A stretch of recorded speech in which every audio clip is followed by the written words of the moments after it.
Good morning, everyone. For those of you who I have not had the pleasure of meeting, I'm Kenya Ayers-Palmore. I have the great pleasure of serving as president for Tarrant County College's Northeast Campus. And woohoo! Thank you. And it is such a joy to have this opportunity to be a part of this wonderful convening on today. I'm going to invite the rest of you to join us in gathering and taking your seats so that we can begin. Let me start with a little bit of housekeeping and a little bit of joy. First of all, I want to thank Dr. Braswell for her presentation. Thank you. I also am challenged as I think about those under 25 in my life. I have a little bit of work to do, so thank you for that. May I begin with some introductions? I am so delighted as we walk through this conversation.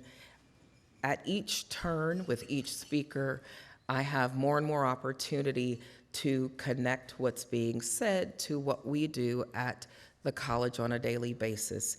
People keep asking me, how are things at the college? Things are busy and they are exciting and we are doing great work. We are doing it under the leadership of a very dynamic leader. Please allow me to introduce our chancellor, Dr. Elva Concha LeBlanc. Please stand.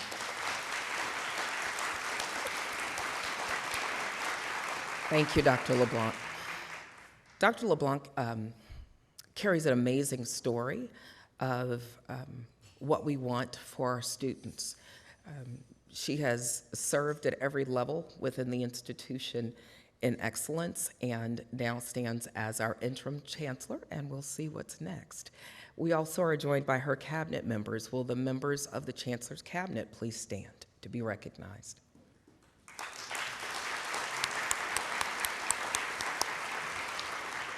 It is also my pleasure to introduce everyone's, most delightful member of our Board of Trustees, Trustee Greenhill, if you will, please stand to be recognized, sir. Thank you. We also have several of our extended cabinet members, our Executive Vice President, Chief Technology Officer, Vice Presidents for Academic Affairs and Student Affairs, deans, and other members of the Tarrant County College community. Thank you for being here. If you will, please stand as well.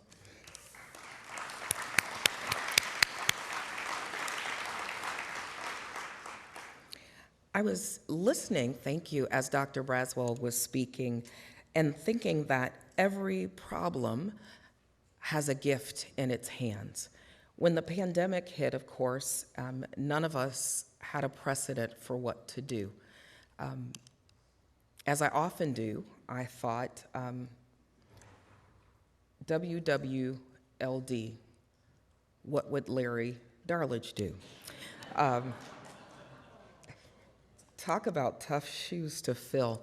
Dr. Larry Darlidge is such a pillar in our community, and I would be remiss if I did not acknowledge him and thank him for his leadership and service in this community, including helping to found the organization that supports the Heart of North Texas Conference. So thank you, Dr. Darlidge.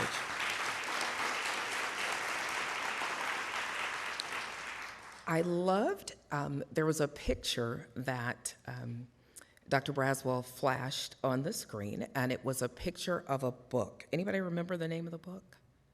There is no prize, but if you remember the name of the book. It was Learning for Careers. And the authors of that book are Nancy Hoffman, and it says Robert on the book, but Bob Schwartz. They happen to be a husband and wife who both have taught for Harvard University for many years, and whose work was foundational to the founding of an organization called Jobs for the Future. They work on the premise that there is a great opportunity for us to rethink how we do the work of all of the people in this room, that there should not be any kind of bifurcation between our independent school districts, our businesses, our nonprofit organizations, and our educators at the collegiate level as well. But that there really is an importance in all of us thinking about how we advance students to move into the world of work and to be successful accordingly. And it's really a pleasure to introduce someone who has come to be a dear friend to me. Dr. Kyle Hurtung is an Associate Vice President for Jobs for the Future, which is a national nonprofit that drives change in the American workforce and educational systems to achieve economic advantage. Dr. Hurtung works at a national level to fundamentally change and reimagine how people move through education and the workforce to ensure that they realize their best possible futures. That's what it says on paper. Let me tell you what I know about Kyle Hurtung. I had the pleasure of meeting him in a previous position that was also boundary spanning across K-12, workforce, and higher education. And the first time I heard him speak, there was a phrase that went through my mind. I love his brain. I think by the time he's done speaking, you'll feel the same. Kyle has expertise across so many areas: college and career readiness, education and industry partnerships, work-based learning, secondary and post-secondary integration. He is a futurist, and you may find this as interesting as I do. His undergraduate degree is in, any guesses? Theater. No pressure, we expect you to be entertaining. But it is not lost on us. His subsequent doctoral work was completed at Harvard University. He is co-author recently of a very important paper called The Big Blur that helps us rethink the boundaries between all of these organizations. He is my friend and a brilliant thinker. Please help me welcome Dr. Kyle Hurtung.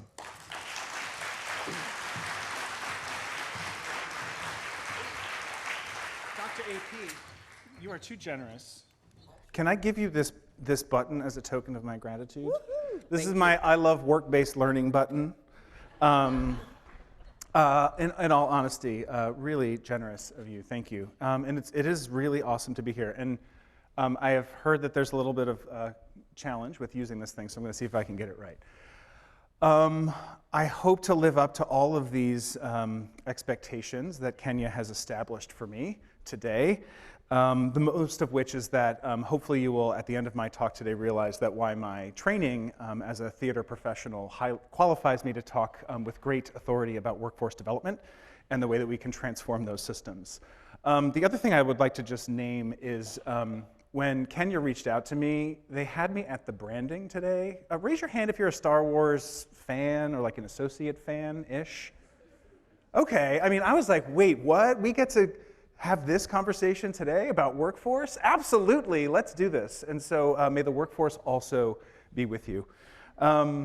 It is a pleasure to be here today. I was just introduced. I'm not going to reintroduce myself in this regard, but I do have the privilege, one of the bodies of work that I oversee at JFF is the Pathways to Prosperity Network, about which that book and a suite of others in that series discuss work at the local, state, and regional levels across the country, of which the great state of Texas has been a member of that network for, I think, at least 7 years through the Texas Education Authority. So at JFF, we're really concerned with this question around centering economic advancement for all as a both process and outcome in our education and workforce systems, and currently we're focused on these 5 focused areas as we think about how do we really create learner and worker opportunity, right? Like this shouldn't just be a mechanical and transactional relationship on behalf of people and our institutions. What are the opportunities that we're systematically creating for folks? How do we really reimagine this education to career navigation system? Right now it's really siloed, it's really disconnected. How does one person get from where they are to where they are not? thinking about quality and efficacy increasingly, integrating work and learning. And really, the heart of this for me is about strong regional economies. These are the places where people live and work, where they raise and participate in family and community life. And so how do we make sure that they are thriving, which means that the needs of learners, the needs of workers, and the needs of employers all need to really be coordinated if we're going to cast a really big vision. So in my conversation today, I was tasked with talking about in-demand skills, teen employment, and work-based learning. So I'm going to take a step down from talking a little bit about the systems level work, and I'm going to come back to that at the end. And I hope that my points today bring full circle a few of the things that we've already heard this morning. I'm curious, though, if you could just take a look at this jar of marbles, and just in your head, because I don't like cheating or anything like that, but we'll quiz you on this later, is if you could just characterize how you would describe the fullness of this jar of marbles. So just get a thing in your head. Seriously, no whispering to your partners or getting ideas from them. Does anybody need more time? We're good? Okay, we'll come back to this later. So just hold that in your mind. I love this slide. It's not mine. I wish it was. Why am I putting this up here? Because I want to start at a really high level, which is to make a really, maybe not audacious, but really clear claim that our systems are really not well positioned to deal with the reality in which people grow up, live, learn, work, and retire today. Our educational systems were designed and predicated on a very nice sloping arc here, right? We're going to grow up, we're going to get an education, I'm going to go to work, I'm going to have a nice retirement and take care of my grandchildren or my family. But that's actually not the reality, and it hasn't been for quite a while, about how people's lived experience through life and work really is. It moves, it shifts, it evolves. People take on lots of different jobs over time. But our systems are really ill-equipped to deal with and manage this reality. They're antiquated, they were designed in a different era, and I've been thinking a lot about the last time we created a new public institution. Right? So junior college was first created in 1901. Community college followed shortly in 1906, and I think it was 1909 in Wisconsin where we saw the first technical college. The spiral bobby pin was a radical invention in this window of time. The first radio broadcast occurred in this window of time. And here we are today flying helicopters on Mars. And we still have the same types of institutions that we've had for well over 100 years. And we keep trying to fix them. We keep trying to create Band-Aids and patches and be like, oh, well, if we just tweak this little part over here. But I'm going to unpack a couple of the pieces of what I would call the sort of the challenge we face today as we think about what young people are confronted with, and hopefully end today with a couple of bold statements about what I think we can do differently. I guess I just kind of said all this, but yeah, I think it's a bit of a train wreck, right? We are, and this is a terrifying image to me personally, but these systems are so entrenched, they are so siloed, and I'm not just talking about K-12 and higher education, I am talking about workforce as well, I'm talking about industry sectors. People operate under their own biases, they operate under their own incentive systems, which keeps really clear communication and coordination at a base level from happening, let alone truly collaborative activity.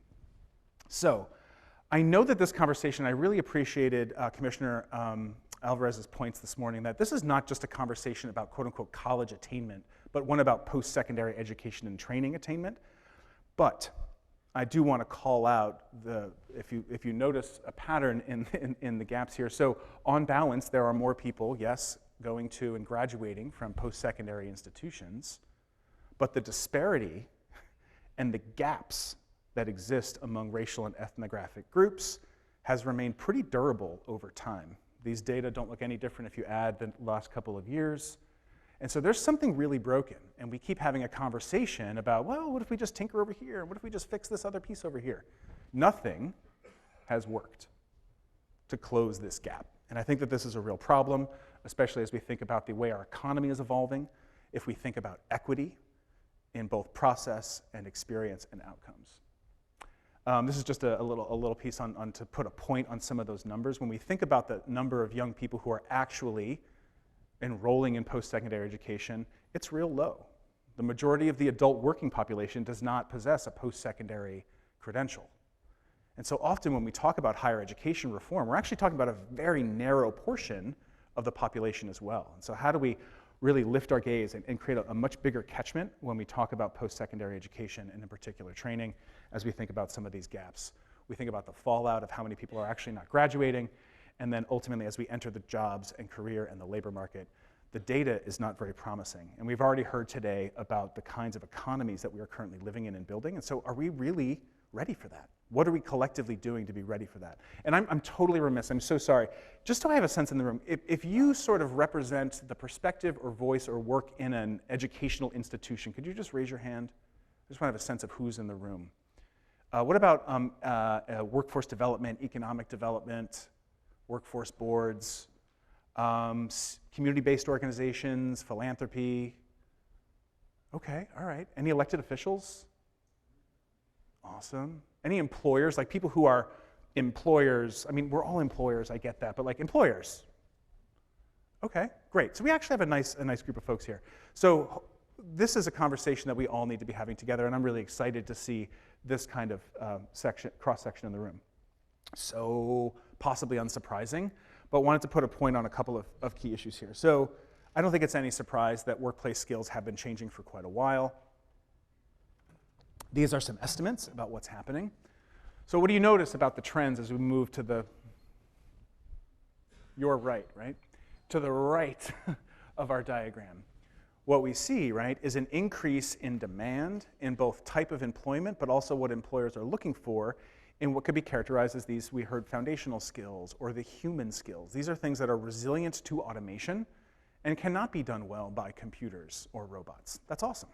And we keep creating jobs in these economies, but there's a pretty significant growth aspect to that. Looking at some data, recent data from the World Economic Forum, it's always good to update these things. So when you look at this list, there's not a lot of technical skills on here. And I don't include this to suggest that technical skills are not important. I actually think that they're critically important.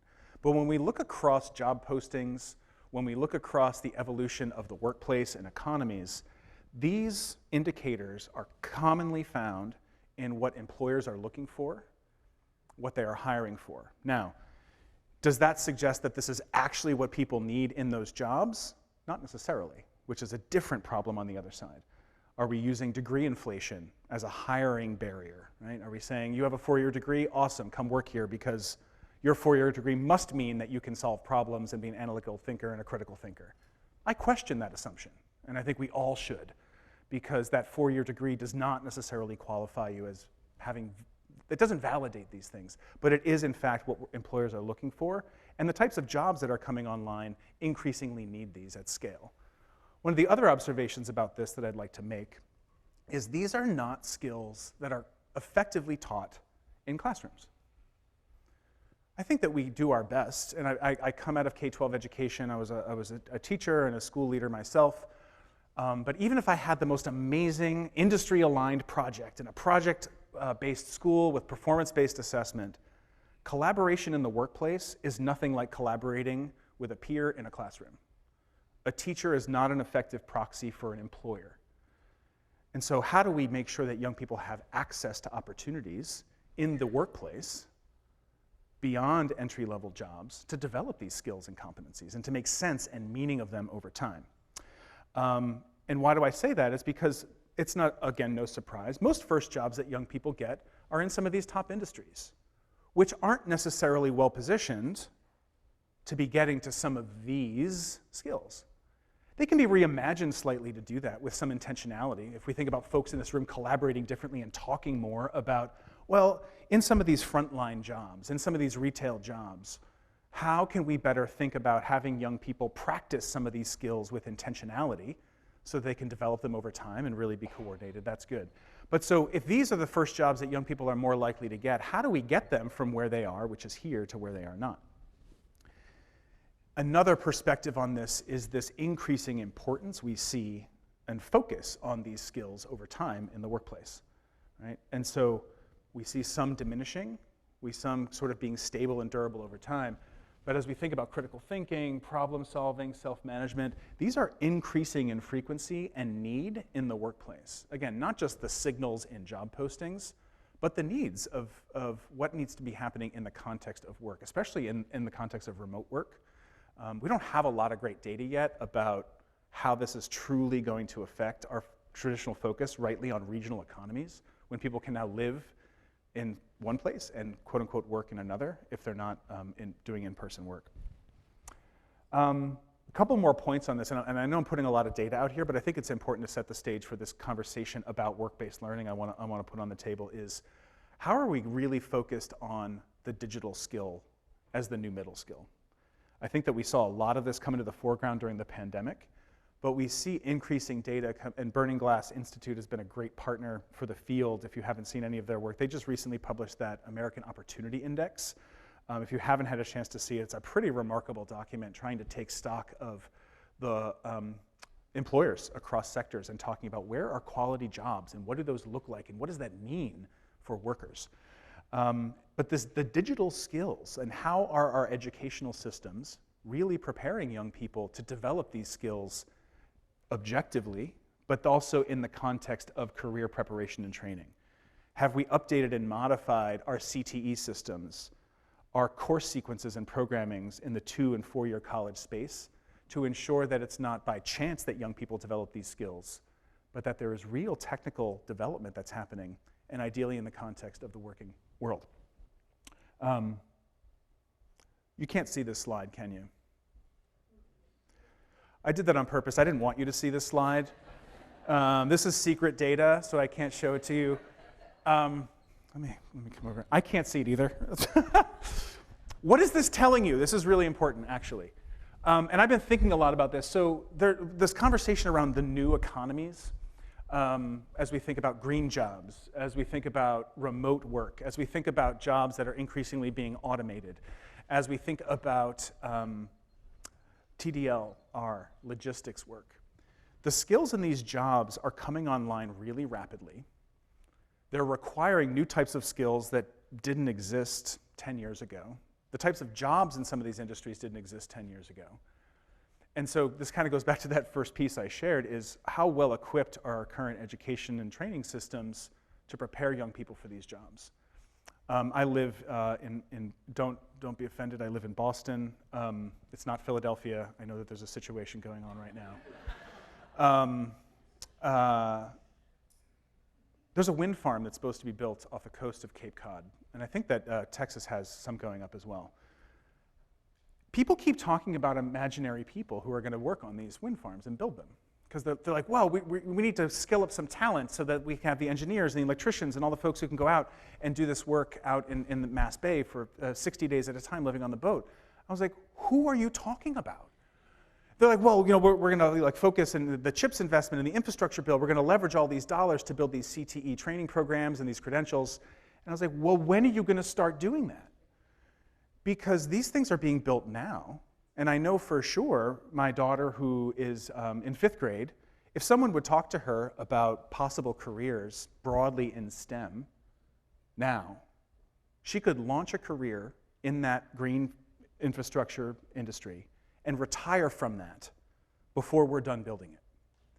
But no one is having that conversation at scale. And I'm not suggesting that people in this room are not thinking about it or that they're not being had, but when I think about these things, I'm thinking about what are the systems and approaches, what's the scale by which we're actually addressing these challenges? Because they're very real. And so people keep talking about, well, we just need to upskill and reskill incumbent workers. Great, let's do that. Where are the training programs? Where are they going to live? How did I get the thing? This is more data about it. You can have all these slides. I'm not going to walk you through all this. But I do appreciate what Burning Glass Institute has been doing, which is really trying to unpack these different classifications of skills that I think have gotten really lumped together as we have improved CTE and pathways instruction, high school to college over time, as we've improved the quality and design of apprenticeship programs. But I don't think that there has been enough attention on these types of skills in that. Again, not suggesting that focus on the technical skills is wrong, we need that, but are we systematically building up these skill sets that are increasingly required in jobs in the current, the new, and the unseen future economy? This is some interesting stuff. Gen Z is kind of my favorite generation right now, and maybe it's because I'm a Gen Xer. Anyone else a Gen Xer in the room? Yeah, I saw it. He put his fist up. That's what I'm talking about.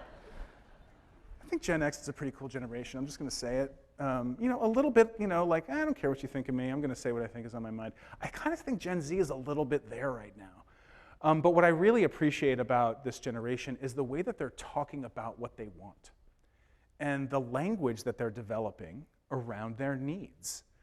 We did some interesting research. Morningstar Consulting worked with JFF and American Student Assistance to conduct a survey. I think it was about 3,000 young people from across the country and about 300 employers, small, medium, and large. And what they found was a general agreement and consensus about what we need to be doing is focusing on skills, skill development, hiring for skills in the workplace. So I think that this is really promising. But again, the question is are our systems actually oriented to account for that reality? Now the challenge comes in the gaps in perception. Because the messages that folks in Gen Z, for instance, are hearing are, well, you gotta go to college. And that's not a bad message. But the 4-year college for all mantra actually never worked. And it was actually what gave birth to the Pathways to Prosperity Network and that Pathways to Prosperity report that was referenced earlier today, which is the data never played out. People didn't go to 4-year college and graduate, and they didn't get jobs that paid living wages.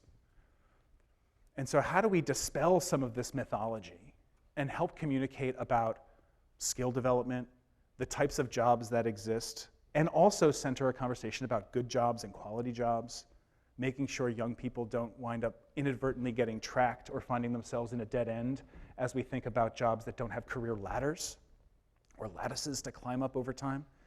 And so there's a gap here, right? Like employers are kind of on the edge of it, but they need confidence that there's education and training programs really positioning young people with validated skill sets. And young people are in this mysterious space of being like, my skills are important, I want to deploy them, but I'm not sure if they're going to be really honored, respected, or valued. Okay, we heard a little bit about this earlier, so I'm not going to linger here, but the teen employment conversation I think is a really important one for the following reason. It's sort of one of my whys for work-based learning, which is it's really hard to get a job unless you've had a job. And it's really hard to get a job. Yeah, and you can't have a job unless you've had a job. You kind of understand what I'm saying there? That made no sense, but I think that you're kind of with me. Raise your hand if you're with me.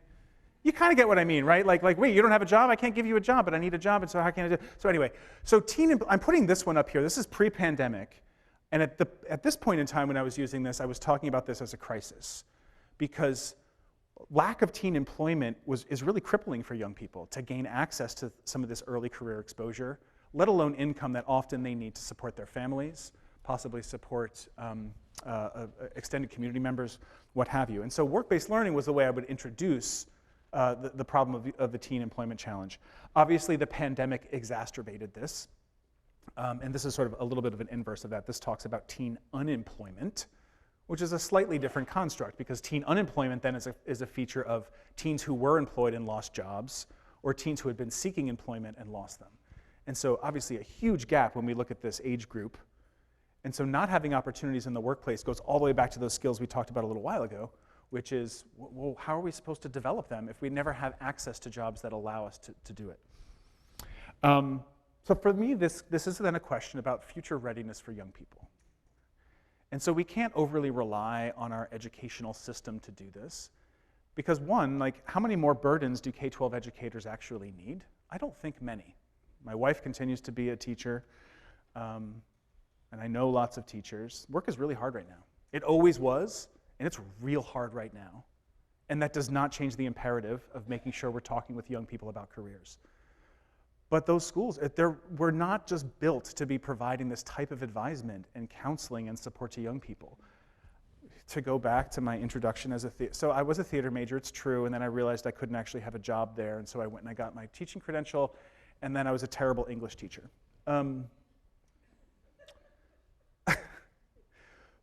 But which also meant that, well, I didn't know shit, pardon me. I didn't know peep about the labor market, right? How was I supposed to talk to a young kid growing up in the South Bronx about a future career in IT? I don't know anything about IT. I'm not qualified to talk about that. And it was a lack of partnerships that resulted in that. And so how do we partner differently? And how do we make sure that young people and families understand what choices they have in front of them? Please raise your hand if when you were a kid, someone asked you, what do you want to be when you grow up? Raise them high, come on, show it off, yep. What a terrible question. It's a terrible question, right? What do I want to be when I grow up? I want to be kind. I want to be generous. Maybe I want to be wealthy. But to sort of lump that together with the assumption behind that question is what's your job when you grow up is sort of challenging. And this is what, again, excites me about what I think that Gen Z has in front of them, which is, and I mean that genuinely, I think it's the first generation that has language to ask for something different. It's not that prior generations didn't want something different, but I think our public discourse has changed enough where there's young people who are now asking this other question, which is, I want to talk about what I want my life to be like. And there's actually an understanding that that's going to require me to do something. I'm going to need a job. I want a job. I want to work. The question is how am I going to be ready to do that? A colleague of mine, Michaela Leslie Rule, has been doing some qualitative research, again, talking with thousands of young people across the country, rural, urban, suburban, and it's yielding these really, really interesting insights that, for me, validate my bias around why work-based learning is so important. But what I think is really valuable about this that I want to put here is it really centers the voice and perspective of these young people in a way that I haven't yet seen. Because it flips the narrative. And what she's finding when she's talking with young people is a bias toward positivity. They're engaged. They want to be engaged. They see themselves as participants in a bigger conversation, as bigger than themselves. But what's missing is the pieces that allow them to get, again, from where they are to where they are not, right? Young people organically try on their possible futures. So how do we build a system to make sure that we account for that? And even as we heard earlier, right, how do we make sure that that system accounts for the fact that identity development is iterative? Unfortunately, most experiences in school are linear. We got to get through these things in the next 7 weeks or 17 weeks or 7 years. It's like a checklist. We got them through these pieces. And this happens with work-based learning, too. Young people that like, did you get the mentorship? Check. Yes? Good. What's the next thing? What's the next thing? What's the next thing? But what we know about adolescent development, what we know about how the mind works, what we know is about how we develop attachment is more of this iterative process of, it's about testing out the waters, right? Anybody who has children or who works with children or who has ever, they understand that they do this naturally. Unfortunately, by the time people become teenagers, they're kind of an emotional hot mess, which is totally normal. It's developmentally appropriate. But we haven't really designed our systems to account for the fact that my 13-year-old son is a disaster. Right? We want to pretend that my 13-year-old son is not a disaster and he should just do the next thing. Well, that's not how it works, right? So how do we make sure that we're really thinking about and focusing on this idea of identity development as iterative and recursive, right? That people have a chance to make meaning of each individual experience and circle back to that to make an improved choice. And we heard this earlier today as well, and I think that that's a really critical piece. I call this lenses on the future. It's a similar construct. So this is about as technical as I'm going to get today. And I think that the two most strategic things that systems can work on right now, and by systems I mean education and workforce, by systems I mean K-12, post-secondary, and employers can work on, is focusing on these two critical integrated ideas, which is strategic dual enrollment and strategic work-based learning. Because together, I think what they provide is this piece of what we hear young people needing and wanting, right? How will I contribute? How will I take care of myself and my family? And what is my identity in relation to my future working self? That's a valuable conversation. And it's usually not one that we actively welcome young people into. Work is a black box. We need to open that black box and shine a really bright spotlight in it. There's my theater thing. I put a spotlight. See that? Okay, yeah, all right, someone did. What I mean by strategic dual enrollment, I have another button that I forgot, is a lot of what we see as we think about early college models, dual enrollment, is what I would call random acts of dual enrollment. Students are taking dual enrollment courses, but the question is, do those courses add up to a credential with value in the labor market that leads to a job with a career ladder that leads to family-sustaining wages? And so strategic dual enrollment is about identifying and triangulating what are those technical and academic courses that are aligned to credentials in a regional labor market that actually provide meaningful and gainful employment And then again, what are the early work-based learning experiences that young people can have that, again, help them make sense of their best possible future? So I want to bring this all around with work-based learning. We saw a little bit of this in the way Texas has certainly framed this. We have academic, we have technical, what I call here foundational skills. Right? There's promise in work-based learning. One of the challenges when we design these experiences, if we design them at all, as opposed to sending a student off, go do an internship, come back and tell us how it was, we often focus on skills and knowledge. What will students learn and be able to do as a function of that work-based learning experience? And even if students have jobs, are we thinking about that as an opportunity to build in a vision for work-based learning? Are we helping them make sense of their work as a barista? We can. But we have to be partnering with the employer side of this to make that happen. The three pieces on here that I think are missing in our vision about how we build work-based learning is what I would articulate as values and identity and epistemology. And so our working selves are partly defined by where and how we work, right? So the values and identity that guide the practice of someone working in the medical profession are different than those that guide the practice of someone who works in engineering. Right? I heard a great, one person looks at a glass, it's half full, another person looks at it, it's half empty. An engineer looks at the glass and says, well, why in the hell would you have a thing that is ill-suited to suit its purpose, right? Right, and so sort of like their whole mindset is different. They're seeking to achieve different aims. And so how do we design experiences so that young people can start to think differently about the values and identity? How do we help them get ethnographic about working adults so that we don't get into that trap of the only thing you seek to aspire to is what you've already had exposure to? I want to make a point about the value of this that is research-based. It's not just my random thought. How am I doing on time? Am I a disaster like my son? Oh, man. I'm not good on time, am I? Wait, did I start at 10:30? Can someone help me out? What did the thing say?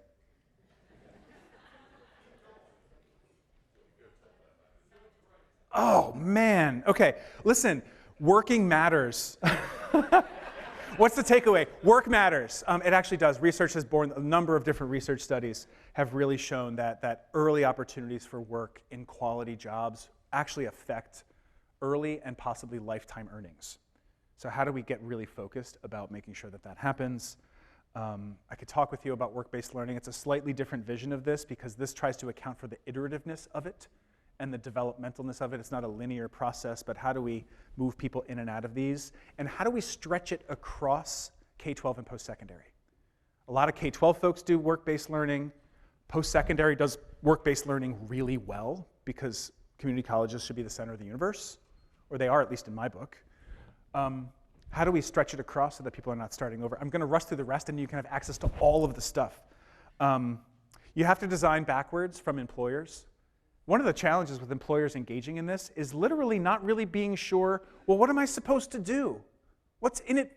Well, there's a little bit of what's in it for me. We could talk about ROI differently, but getting really clear, like a small employer who has 6 employees, it's really hard for them to engage in work-based learning unless they realize that, oh, you just need 2 hours of my time every couple months to talk with a young person? Oh, I can do that.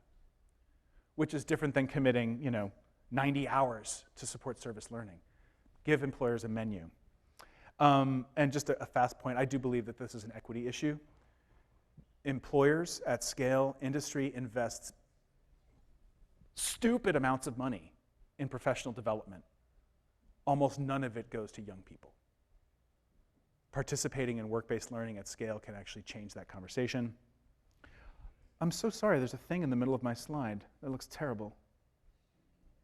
I hope you forgive me. All these models are valid. I encourage you to take a look at all of them because this isn't just about the high school to 2-year to 4-year conversation. There's lots of quote-unquote non-traditional credential. The question has to do with quality, efficacy. Is it stackable? Like one of my concerns, for instance, about boot camps. Man, an 18-year-old can go to a boot camp and get trained in IT or cybersecurity really fast and make a ton of money. The question is when they look up when they're 26 and they want to make more money, will they be able to use that credential to get another degree? And if the answer is no, we're actually doing wrong by our young people by pushing them into those credentials. So how do we reimagine the stackability of those? And listen, y'all got to work together. Everyone's got to work together. We have to decenter our institutions. We have to decenter ourselves. We all have visions and missions, I get it. But if we want to put something important in the middle, we all have to become nodes, not hubs, if we're really going to talk about a system. Life-wide learning, I think it's really cool. I say life-wide because I think lifelong, again, it's linear. But I think that these systems, if designed well, capture the spirit of what I would call life-wide learning, which is it's happening all the time, all over the place, directed, undirected, intentional, unintentional, formal, informal. And so I encourage you to think about some of these things. There's so many things I didn't get to talk to you about. There's more at the, there's even more after I say thank you that you can look at. Would love to talk with you at the Blur sometime. How many people described that jar as full in your mind when you saw it at first? It's okay. Yeah. So only like 7 people? How did other people describe it? Wait, one at a time. I can't. Nearly full. What's the story here? I used to work, one of my colleagues, his name was Guiled. Get a load of this.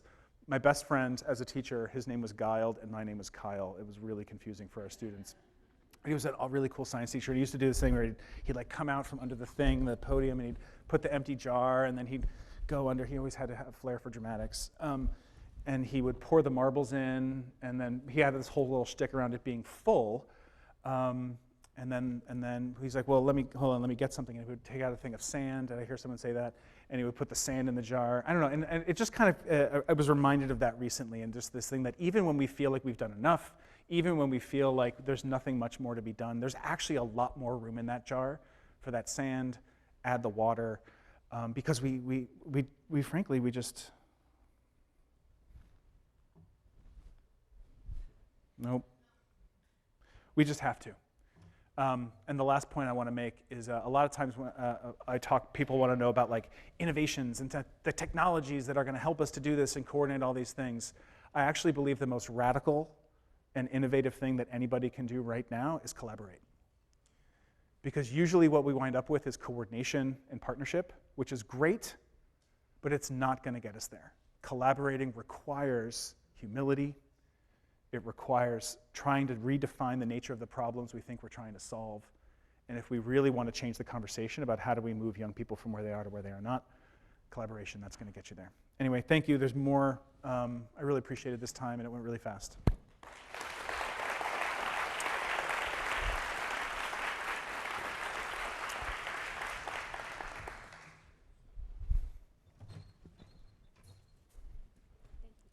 Oh, my pleasure. Great job.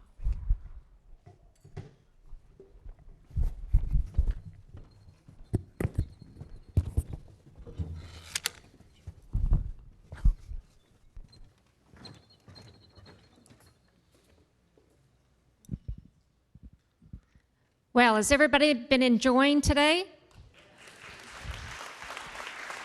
Great, great. We have had some great speakers today, and we appreciate it so much. At this time, I know y'all can read in your program that we're now going to talk about Judge Whitley for a second. I'm going to just say a few things before he comes up here, or I invite him up here. I'm in charge, he just doesn't realize it yet. In 1997, Judge Whitley, he joined the NLF.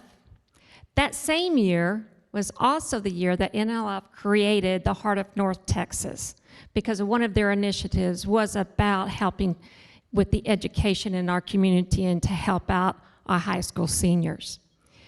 The judge also was honored with NLF with the Distinguished Leadership Award back in 2010.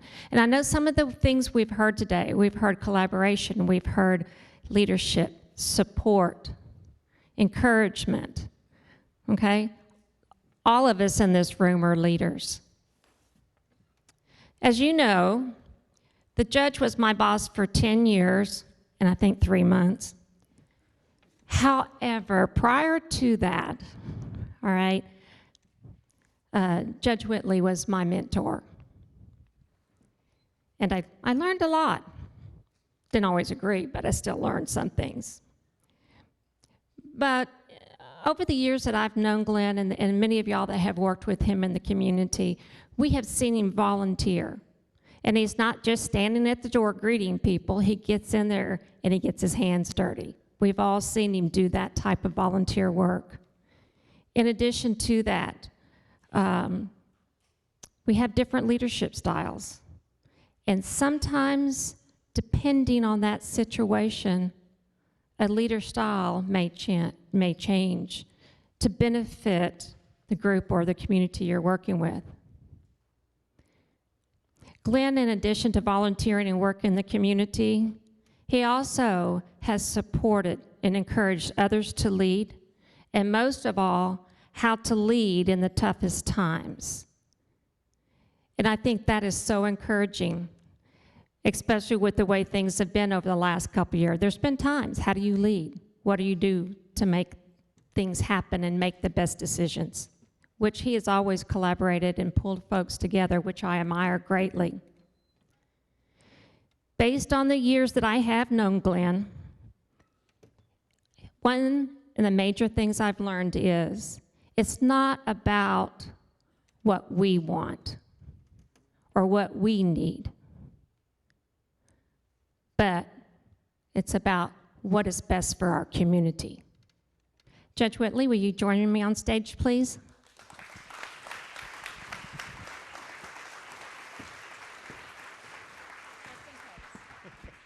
All right, so we got to move these chairs here a little bit.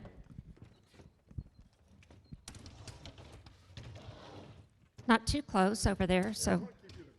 Okay. It was going to be a further distance till I realized that we could lower the podium yesterday. Otherwise, I would have been far away. You know what? You got to sit down. Well, Oh, we're not sitting down? you know what? There's a few rules here, okay? Good luck with that. First, well, we'll save this till a little bit later. Okay. Something's not right on this stage. Uh-oh. We're missing. Does anybody, Scott, Gary, something's not right. Things just don't look comfortable up here. And don't y'all agree? Don't make me ask again. Don't y'all agree? All right. Now, things are going to get a little better. I love rocking chairs. You don't have a rocking chair? I don't know. I didn't get one. But did you see the back of the chair? I did see the back of the chair. That's in case so you know who you are.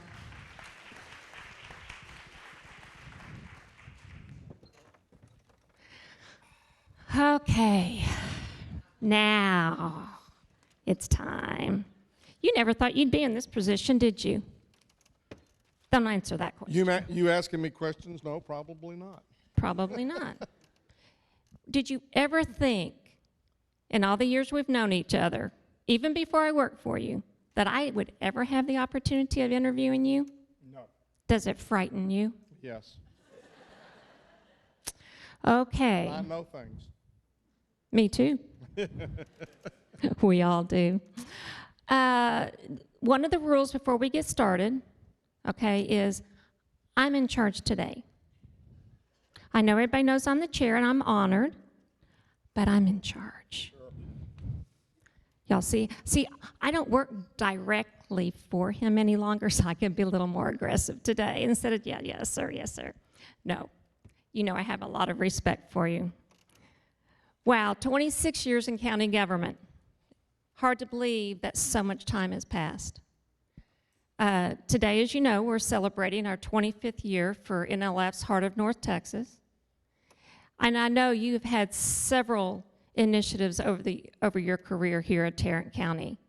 And they've all been appreciated and have really made an effect on the community. And one of those things is education. So I just really, in the committee, also felt like it was so appropriate because of your thoughts and opinions on education to tell you thank you and move on from there, right, guys? All right, drum roll. Y'all are amazing. I keep saying that, but y'all are. All right, first question here. Now, looking back as judge, you've had many accomplishments, and I'm sure fond memories as well. But what are some of your most memorable accomplishments since serving as county judge? See, that narrows it down a whole lot. We had to. We knew how Well, much. I know, but I may expand out just a little bit. Brenda and I were fortunate enough to get married in 1976, and we have spent 46 and a half years in this community. And so really my involvement in this community, well, I guess it really began probably when we formed Whitley Penn in '83. And I'm going to correct you on one thing. I joined Northeast Leadership Forum when Northeast Leadership Forum started with Brad Bradley. Oh, then we're going back to 1990. We're going back a long way, but the last thing that the last speaker just said about collaboration is something that I think has been the key to the success of Tarrant County forever. And it was especially, I think it was part of the whole founding thought that Brad Bradley, so that, when he first brought up the fact that, we have 17, 18 communities out here, we have school systems out here. Instead of all of us, trying to do our own thing, the folks that organized this said, we're going to work together to make this a community that serves all the people. And I think it has done that. So, I'm very, very proud of being a part of that. And that word collaboration goes into everything that you just asked me to remember and to think about. Again, 10 years as commissioner out here. I mean, you folks have been our family. You've been our partners. You've been, Brenda and I have loved this community since we moved into it. And, for the time that I guess from '83 when we formed Whitley Penn to really about 2006, I focused in this area. And I tell people now, though, because when I left to go to downtown, Brenda didn't. I mean, she has been just as active, and more people know her out here now than know me. And that's great, and that's okay, because she and I love this area, and she, started off as a volunteer and then got hired, but really has continued to do what she loves, I know, out here. And it's something, we talk about workforce, we talked about jobs all day today. This has been a fantastic conference, and I'm going to say a little bit more about that in a little bit. But it's pretty good when after 46 and a half years, you can say you've never felt like you went to work a single day.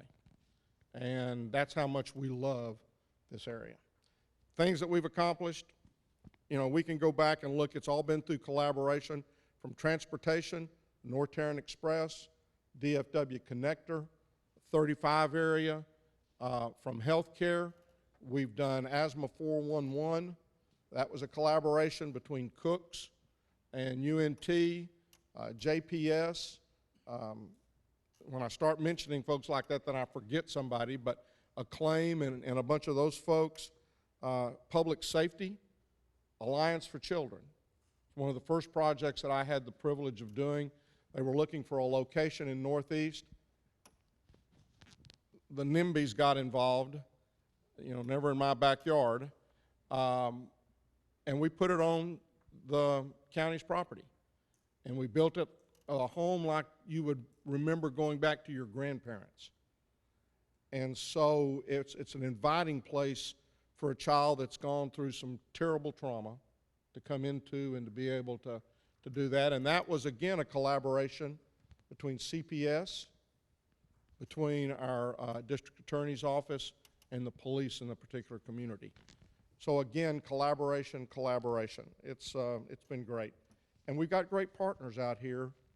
And I'm just going to name a couple. We've got tremendous, but TCC has been fantastic, and I'm going to say more about them later.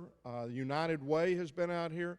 Faye Ballou is, besides being the the preeminent prayer, we just call her the invocator. And but she also came involved with the school district and then with the United Way, and we've got great folks all over this. I'm looking around this room, and I couldn't even begin. The people who've been here all along the way: Henry Wilson, Gary Hamilton. It's just been, Faye Ballou, certainly. There's just been tremendous people. Jenny Tighe. Everybody has been focused on doing what's best for the whole area and not just for their little area. I better stop, or we're going to go through the whole time frame right now. Oh, okay. Isn't he good? He has learned a few things while I worked for him. That brings me to the next thing. We know that you're retiring from county government, but not from Northeast Leadership Forum. In moving forward, what advice would you like to share with us and future generations? We came here today, and this was created to really look at the workforce. And we've had great speakers today. They've talked about, work and what kids could look in. I remember very well as we were growing up, as we were seeing and watching our kids grow up, thinking, sometimes do they ever listen to us? And what are they going to want to end up doing? And I would just say this to you young parents as well. The older folks are probably going to already know this, but how many times have you seen your child end up doing what you were doing? We have 3 kids. 2 of them are CPAs.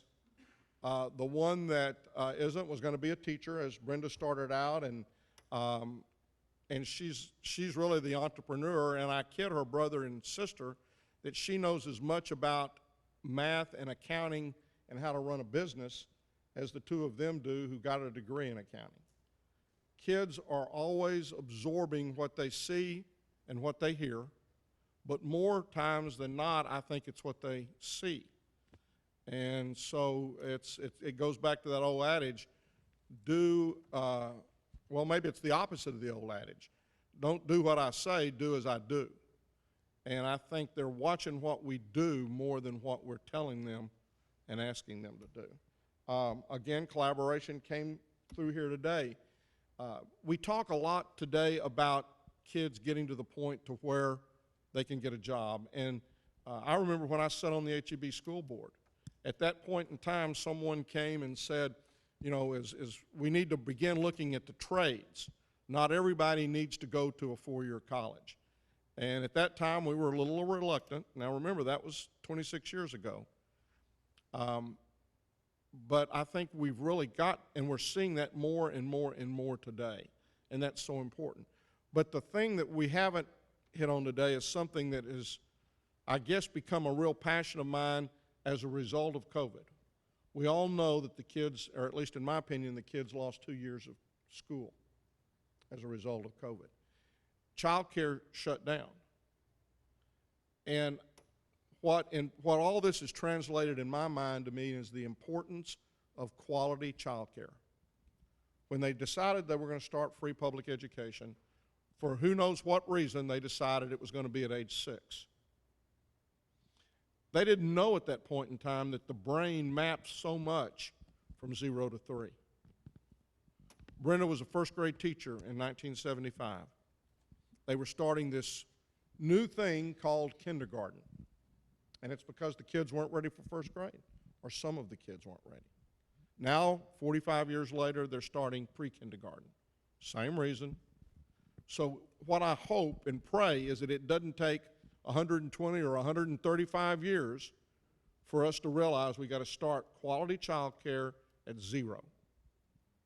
Now, I'm not saying that we're going to start trying to put a 1-year-old on a chair and start teaching them how to do things, but maybe it's teaching them how to get along with one another. We might have some adult classes in that, too. But we need to begin allowing everybody to get, I don't think low cost gets it. I think it's got to be free. And I'm not saying it has to be done through public schools, but we got to find a way to do that, because the single parent, who's usually the mother, is working 2 or 3 jobs to put a roof, food, and clothes on that child. And it's probably multiple children. Child care, quality child care today is running $500 a week. And so not only are single parents not able to afford that, what we're doing is we're eliminating a parent from the workforce because they can't make enough money working to be able to afford that. We've got to do that, because then we will be able to supply those students, that educated workforce, and we won't have a child coming to first grade or to kindergarten or to pre-kindergarten. We've got to level the playing field. And I think that that's critical to continuing to have a qualified and educated workforce that we can continue to attract businesses to. Other advice I would give is, I said collaboration already. I believe that is the most important thing that we can continue to do. And then we've got to get back to a civil dialogue. I don't know about you, but I am as tired as I can be of seeing what one person is convinced that another person is going to do if they get elected. We all say we hate negative campaigns, but the negative campaigns are who's winning. And we got to figure out a way to get back to a civil dialogue, and maybe this group could take certain issues and try to have a civil dialogue around it. But George Washington, in fact, I read in the paper this morning that today, or in 1793, I believe, Washington gave the farewell address to his troops, to the army. In his farewell address to the country, one of the things he cautioned us about was the parties, political parties. He really felt like that could be the biggest threat to democracy, because what was going to happen is they were going to become more interested in them winning than in serving the people that the winners were supposed to serve. And I think we've just got to get away from that. And one of the things that I've suggested is to try to convince the legislature, and I can guarantee you it ain't going to be easy, to go to a one-ballot system. Let me explain that a little bit. Right now in our primary, we have a Republican primary and we have a Democratic primary. And in March of this year in Tarrant County, less than 17% of the registered voters selected the candidates that we're now seeing on our ballots. Less than 17%.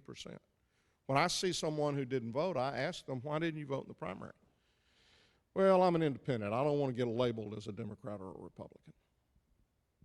Well, unfortunately, what happens then is when we get to November, sometimes we have good candidates, sometimes we have the extremes. In Washington State, they have a ballot that has everybody on it, so when you go, you're not labeled a Republican or a Democrat. And then all of the people there, you vote for whoever you want to, and the top 2 move on to the November. 41% of the people voted in their primary. I'm not sure that that's the answer, but we got to get someplace where more than 17% have an opportunity to select the candidates that we're ultimately going to elect to office. I say all that, if you hadn't voted, I plead with you to get out and vote. Do a little bit of research. Don't believe, I'd almost say don't believe anything you see on TV or that you see on the internet. We need to find some way to be able to do fact checking on both of those and we just hadn't gotten there yet. So that's the advice going forward, is continue to do what you're doing, because this group together can change our communities, our schools, and eventually the people who are representing us if they need to be changed. That just kind of brings me back to before I invited you on the stage. We're doing okay. One of the greatest things that I have learned about you, as well as other members on Commissioner's Court, and we're all human. We always think, well, I got to have this, or I need this to do this to pass so I can be able to do this, or all those I wants. But really, Judge, probably the most valuable takeaway in our friendship over the years is taking that step back and saying, all right, we need to probably figure out how to meet somewhere in the middle of the road. But also, what is the best decision for our community? And I cannot stress that enough or thank you enough in our friendship and being able to step back from some of the things I want or think we want and stop to see, how does this affect our community, our family, and our children? Well, and again, that's what local government really is all about. And we really do work together. TCC, I think, is an excellent example. They got campuses all over Tarrant County. Their chancellor has their presidents here today, not just from up here, but from all over the county. And that's because they care and they want to set up programs that will help the students succeed. But just as important, when we have a business that comes in here, if they need a program, if they need something taught, they go out of their way to set up the programs to do that. BNSF, engineer programs. They've got child care programs. They've got, I know they've done some stuff for American Airlines.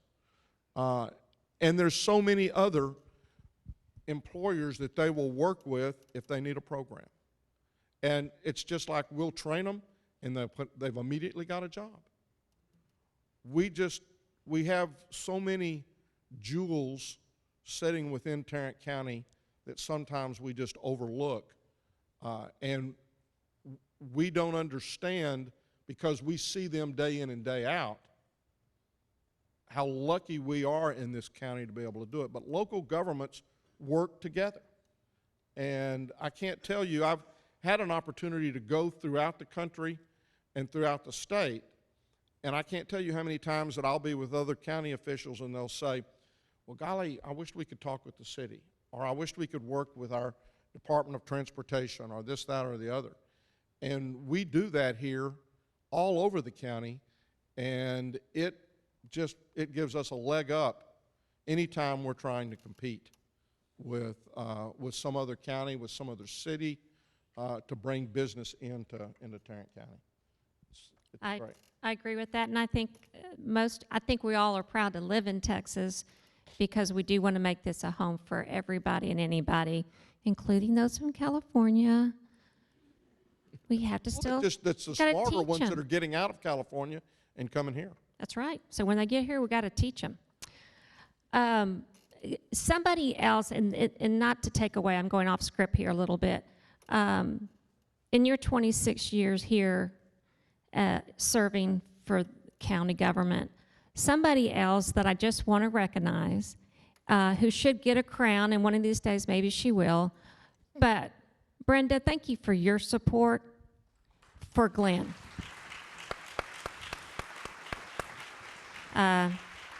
It's not ever been an easy thing, and she has her career and their family as well. But thank you for your help and your support as well. Well, and I'm going to add a little bit to that. I mean, obviously, we've been married for 46 years. It's been absolutely fantastic.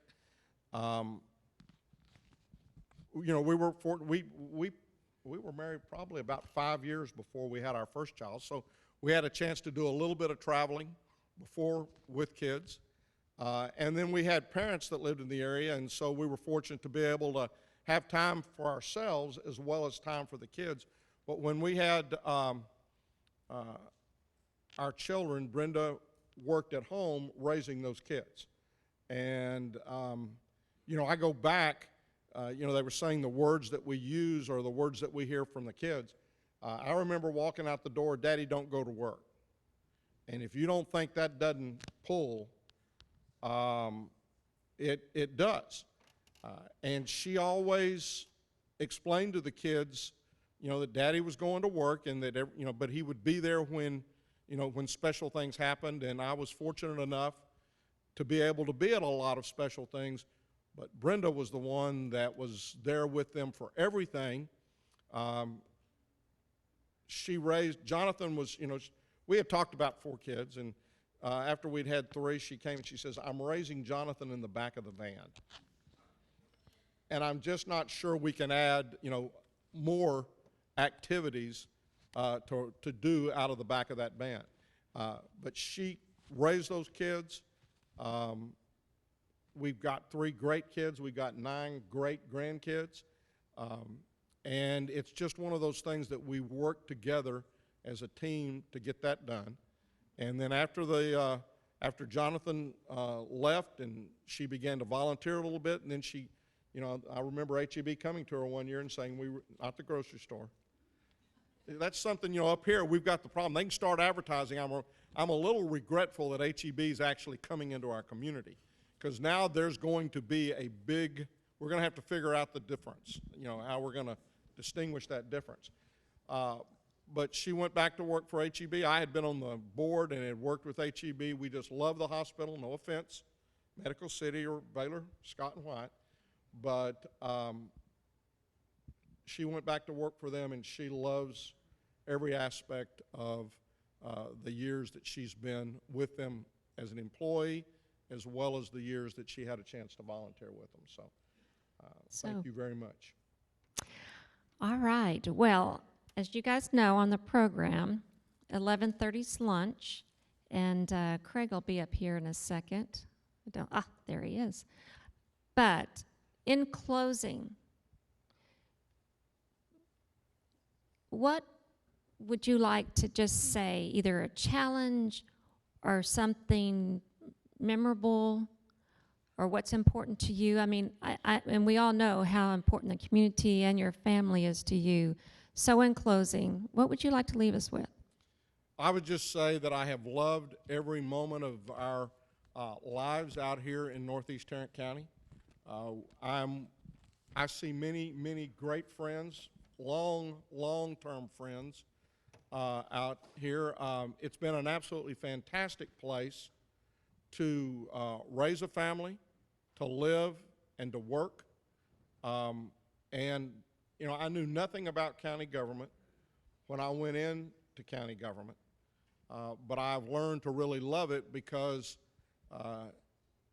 we are the ones, local government, whether it's school, whether it's cities, whether it's county, they're the ones that implement all of the laws that are passed by your state and your federal government. And this is just, where else but county government, that if I can get 2 more votes, and most of the time Fickus will vote with me, we can do things like, you know, build a jail diversion center, or build an alliance for children, or clinic, or different things along that lines. Y'all have been absolutely fantastic. I cannot thank you enough for first electing me as commissioner and then as county judge. It's been the best 26 years of my life, and thank you. Just thank you for giving me that honor.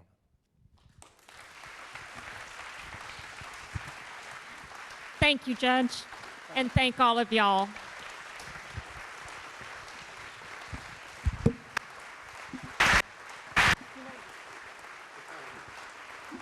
Yeah, and I've got my truck so I can do it. Good. We were all worried about how he was going to get this home. And I go, he drives a big truck. Don't worry. You just might need somebody to follow him home and help him, because I don't think Brenda should do that. Craig, could you come up and break us for lunch, please? Yes, real quick, we got a juice box and a small bag of chips for each one of you. Just file out to the side. Actually, it's a buffet lunch. Over the next half hour, please return your messages, go to the bathroom. We do have a fabulous spread out front. And bring it back in, enjoy the fellowship. We are going to get back started here at noon. Thank you very much.